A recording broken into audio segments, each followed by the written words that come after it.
بے شک اللہ نے اپنے پیغمبر کو سچا اور صحیح خواب دکھایا تھا کہ تم انشاءاللہ مسجد حرام میں اپنے سر منڈوا کر یا اپنے بال ترشوا کر امن و امان سے داخل ہوگے اور کسی طرح کا خوف نہ کرو گے۔ جو بات تم نہیں جانتے تھے اللہ کو معلوم تھی، سو اس نے اس سے پہلے ہی جلد ایک فتح عطا فرمائی۔ وہی تو ہے جس نے اپنے پیغمبر کو ہدایت کی کتاب اور دین حق دے کر بھیجا تاکہ اس کو تمام دینوں پر غالب کرے، اور حق ثابت کرنے کے لیے اللہ ہی کافی ہے۔ محمد صلی اللہ علیہ وآلہ وسلم اللہ کے پیغمبر ہیں، اور جو لوگ ان کے ساتھ ہیں وہ کافروں کے مقابلے میں تو سخت ہیں اور آپس میں رحم دل۔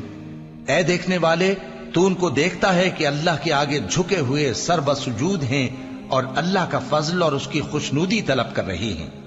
کثرت سجود کے اثر سے ان کی پیشانیوں پر نشان پڑے ہوئے ہیں۔